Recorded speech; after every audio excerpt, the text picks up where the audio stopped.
Hey, what's up everybody? Welcome back. It's Brandon with Campbell Fitness, and today I'd like to talk about the Paleolithic, Paleo, or caveman diet.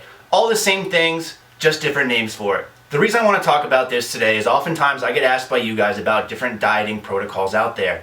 Now I know the big rage recently has been intermittent fasting, but right behind that I would say probably is paleo dieting. This is something that's gained a lot of popularity lately, and I wanted to take just a few minutes to talk about what it is briefly and my opinion on it. Now with most of my videos, you'll know that I try to keep these pretty short and to the point. Because of that, I sometimes have the tendency to oversimplify things. So with this subject and any other subject that I do a video on, if you want to find out more about it, I really highly suggest you do a little bit of your own research, as that's a great way to not only educate yourself, but find out more information about other topics that you're interested in, instead of just taking it from a YouTube video like the one you're watching right now. So as the name implies, the paleo or caveman diet is meant to emulate our diets from 10,000 plus years ago, before the real big agriculture boom.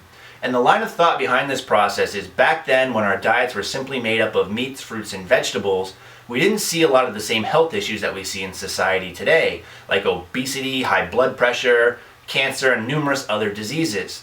So the line of thought is if I eat like a caveman did back before these problems existed, I myself will be able to avoid these issues. Now the big problem with this is a lot of these ideas go largely unfounded. And what I mean is correlation does not necessarily imply causation. Yes, 10,000 years ago we didn't have a lot of dairy products, we didn't have access to rice and other grains and cereals. However, just because we have that today doesn't necessarily mean you can avoid some of the other issues you'll see. The reason being is there's a lot more pieces to the puzzle. A lot of things has changed in the last 10,000 years, and it's really unfair to simply attribute these diseases to certain food types. So that brings up the question, is paleo dieting effective? And in my opinion, yes it is. However, my reasoning for saying it's effective probably differs from someone who's actually doing the paleo diet. While their reasoning is probably because you're removing all these toxic foods, so to say, my reasoning behind it is because anytime that you do any diet where you're restricting the types of food that you can eat, you're basically doing just a glorified calorie restrictive diet. So let's say the average person is on somewhere around a 50% carbohydrate diet.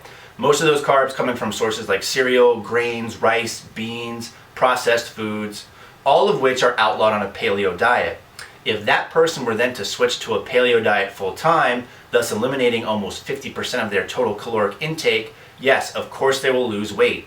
Anytime you restrict food, you're also restricting calories. If you're taking in less calories than you were before on a consistent basis, you will lose weight. It's simple enough.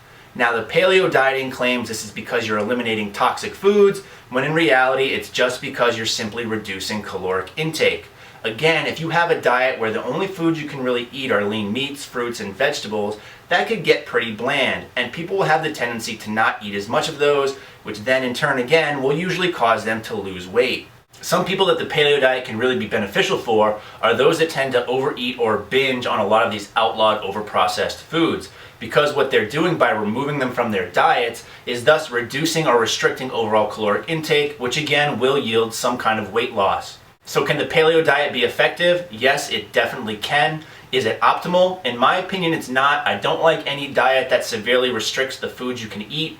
I believe that leads to a lot of binging and cheating and not a lifetime change, which most diets should be. Should be a lifestyle and not a short-term thing that you do. So for most people, I don't think it's very realistic or optimal. However, only you can really make that decision for yourself. I hope this video helps answer some questions or shed some light on the diet. But as always everybody, thanks for watching and stay big.